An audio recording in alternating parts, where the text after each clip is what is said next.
सब देखने और सुनने वालों की खिदमत में मोहब्बत भरा सलाम। इस वक्त आलमी हालात निहायत कशीदा हैं। अमेरिका और ईरान के दरमियान बढ़ती हुई कशीदगी ने पूरे मशरिक़ वस्ता को हिलाकर रख दिया है। इत्तलात के मुताबिक ईरान ने इजराइल पर बड़ी तादाद में मीज़ाइल दागे हैं। हत्ता कि बाज़ दावों में कहा गया कि 1 मिनट में 7 मीज़ाइल फायर किए गए। ये अपनी नौइयत का गैर मामूली दावा है कि इजराइल के बड़े शहरों पर इस शिद्दत से हमले हुए और वहां खौफ व हरास की कैफियत पैदा हुई। ईरान ने अक़वाम मुत्तहिदा में वाज़े मौक़िफ़ अपनाया कि वो सरेंडर नहीं करेगा। ईरानी क़यादत का कहना है कि ईरानी कौम हथियार डालने का तसव्वुर भी नहीं कर सकती और आखिरी हद तक मुकाबला करेगी। दूसरी जानिब अमेरिका की पॉलिसी में भी तब्दीली देखी जा रही है। पहले ईरान के जौहरी प्रोग्राम को बुनियाद बनाया गया, फिर मीज़ाइल प्रोग्राम को जवाज़ बनाया गया। नाक़िदीन इस सूरत हाल का मवाजना इराक़ के साबिक़ सदर सद्दाम हुसैन के खिलाफ लगाए गए इल्ज़ामात से करते हैं, जब बड़े पैमाने पर तबाही फैलाने वाले हथियारों का दावा किया गया मगर बाद में कुछ साबित ना हो सका। रिपोर्ट्स में जदीद तैयारों के गिरने का जिक्र भी सामने आया है, जिनमें अमेरिकी साख्ता सुपीरियर जंगी तैयारे शामिल बताए जा रहे हैं। बाज़ मुबस्सिरीन कहते हैं कि एक तैयारा गलती से गिर सकता है, मगर अगर 3 गिरने का दावा हो तो सवालात उठते हैं। पायलट्स के हवाले से भी मुख्तलिफ बयानात आए, लेकिन वाज़े सबूत मंजर आम पर नहीं आए।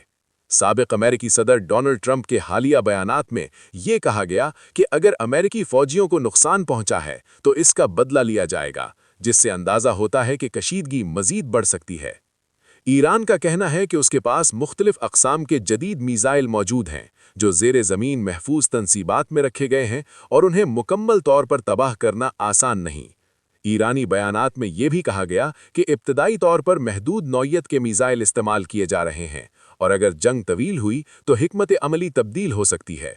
ईरानी क़यादत माजी की 8 साला जंग का हवाला देकर कहती है कि वो तवील जंग के आदी हैं। मशरिक़ वस्ता के ममालिक जैसे सऊदी अरब, कुवैत, कतर और यूनाइटेड अरब एमिरेट्स भी इस सूरत हाल के दबाव में है। ईरान की तरफ से इंदिया दिया गया है कि अगर किसी मुल्क की सरजमीन उसके खिलाफ इस्तेमाल हुई तो वो उसे भी हदफ बना सकता है। इत्तलात ये भी हैं कि बाज़ शाही शख्सियात ने सिक्योरिटी सख्त कर दी है और ज़ेर ज़मीन महफूज मकामात पर मुंतकिल हो गए हैं, क्योंकि खदशा ज़ाहिर किया जा रहा है कि अगर जंग फैली तो खित्ते के दीगर ममालिक भी इसकी लपेट में आ सकते हैं। ईरान का मौक़िफ़ है कि मुज़ाकरात जारी थे और बातचीत मुस्बत सिमत में जा रही थी, मगर अचानक कार्रवाइयों ने माहौल बदल दिया। बाज़ तज्ज़ियाकार इसका मवाजना शुमाली कोरिया से करते हैं कि छोटा मुल्क होने के बावजूद उसने सख्त मौक़िफ़ इख्तियार किया और आलमी दबाव के सामने झुका नहीं। इसी तनाजुर में चीन और रूस के बयानात अहम समझे जा रहे हैं। चीन ने ईरान की खुदमुख्तारी की हिमायत का ऐलान किया, जबकि रूस ने खबरदार किया कि अगर मज़ीद कदम उठाया गया तो वो भी सूरत हाल में शामिल हो सकता है। जौहरी हथियारों के इस्तेमाल की बात हो तो दुनिया को जापान पर दूसरी आलमी जंग के दौरान होने वाले एटमी हमले याद आते हैं। इस सानहे ने वाज़े किया कि एटमी जंग इंसानियत के लिए किस कदर तबाहकुन साबित हो सकती है। इसीलिए माहिरीन का ख्याल है कि बराह रास्त एटमी हमले का इम्कान कम है, क्योंकि इसके नताइज नाकाबिले तसव्वुर होंगे। मुस्लिम दुनिया के अंदरूनी इख्तिलाफात भी इस बहरान में नुमाया है। कुछ हल्के अरब हुकूमतों पर अमरीका के साथ करीबी ताल्लुकात और मुबैना ताउन का इल्ज़ाम लगाते हैं, जबकि दीगर इसे अपनी कौमी सलामती की हिकमत अमली करार देते हैं। अवामी सतह पर भी मुख्तलिफ ममालिक में एहतजाज, बयानात और सियासी तनकीद सामने आ रही है। ये सवाल भी उठ रहा है कि अगर किसी मुल्क में गैर मुल्की फ़ौजी अड्डे मौजूद हों और वो किसी तीसरे मुल्क के ख़िलाफ़ इस्तेमाल हों तो उसकी ज़िम्मेदारी किस हद तक बनती है। जहाँ तक बादशाहतों के मुस्तकबिल का ताल्लुक है, तारीख़ ये बताती है कि इक़्तिदार, दौलत और ताकत हमेशा कायम नहीं रहते।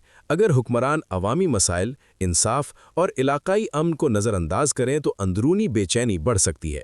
बाज़ मुबस्सिरीन का ख्याल है कि अगर कशीदगी बढ़ी और मीज़ाइल हमले फैले तो खित्ते की इमारतें, शाही महल्लात और मुआशी ढांचे भी खतरे में पड़ सकते हैं, मगर ये सब इम्कानात हैं, हतमी हकीकत नहीं।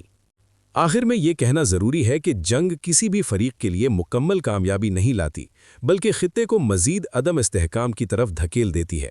ज़रूरत इस अमर की है कि सिफारतकारी, मुज़ाकरात और संजीदा क़यादत के ज़रिए ऐसा रास्ता निकाला जाए जिससे पूरा खित्ता तबाही से बच सके। कल जो हालात पैदा होने वाले हैं और मुझे दिखाई दे रहे हैं, उसमें उससे ज़्यादा खौफनाक आलमी जंगों में इंसान को झोंका जाएगा, जिनके तसव्वुर से भी आज हमारे रोंगटे खड़े होते हैं।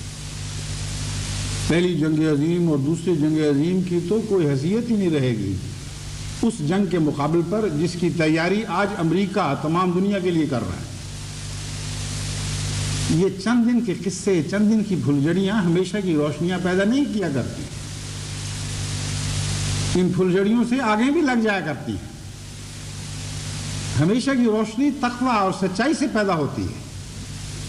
آج انسان ظلمات میں بھٹک رہا ہے، اس کا مستقبل روشن کرنے کے لیے سچائی کے دیپ جلانے ہوں گے، اس نور سے تعلق باندھنا ہوگا جس کے متعلق اللہ نے فرمایا کہ لا شرقیتم ولا غربیہ، ایک محمد رسول اللہ کا نور ہے جس میں یہ طاقت ہے، جو اس لیے بنایا گیا ہے کہ وہ مشرق کا بھی ہو اور مغرب کا بھی ہو۔ نہ اس میں مشرق کے لیے کوئی بودھ ہے، نہ مغرب کے لیے بودھ ہے، نہ وہ مشرق کا ہو رہا ہے نہ مغرب کا ہو رہا ہے، وہ سب میں سانجھا وہ خدا کا واحد نور ہے۔ اسی نور سے آج دنیا کی ہمیشہ کی بھلائی وابستہ ہو چکی ہے۔ دنیا کو اس نور کے بغیر کبھی ہاتھ کو ہاتھ تک سجائی نہیں دے گا۔ اور اس وقت بڑی بڑی قومیں جو اپنی عقل کی بلندیوں سے فیصلے کرنے والی ہیں تو یہ کہتی ہیں ہم اپنی عقل کی روشنی سے فیصلے کر رہی ہیں، ایسے فیصلے کر رہی ہیں جو یوں معلوم ہوتا ہے کسی اندھے نے اندھیرے میں راہ ٹٹولتے ہوئے فیصلے کیے ہیں اور غلط کیے ہیں۔ ایسے گڑھوں میں پاؤں ڈال رہا ہے جن گڑھوں میں ہلاکت ہی ہلاکت ہے۔ بس حقیقت کی بات کر رہا ہوں، سچائی کا نور تقویٰ کا نور ہے۔ سچائی کے نور کے بغیر دنیا کی کوئی چالاکی کام نہیں آیا کرتی۔ مجھے وہ غلطیاں دکھائی دے رہی ہیں، ان کے نتائج نظر آ رہے ہیں جو آج بڑی بڑی قومیں کر رہی ہیں، اور ان کو پتہ نہیں کہ کل ان کا کیا انجام ہوگا۔ یہ ویسی غلطیاں جو پہلے کر چکے تھے، یہ ویسی غلطیاں جن کے نتیجے میں بہت ہی خوفناک جنگوں میں جھونکے جا چکے ہیں۔ کوئی نئی غلطیاں ان کی پٹاری سے نہیں نکل رہی، وہی ناانصافی کی غلطیاں، وہی تکبر کی غلطیاں، وہ بے وقوفی کی تعلی کی غلطیاں پھر دہراتے چلے جا رہے ہیں اور پھر دہراتے چلے جا رہے ہیں۔ چینل کو سبسکرائب کریں اور اپنی رائے کمنٹس میں ضرور دیں۔ یوٹیوب چینل میسج آف اسلام، یہ نیوز صرف عام معلومات کے لیے ہے۔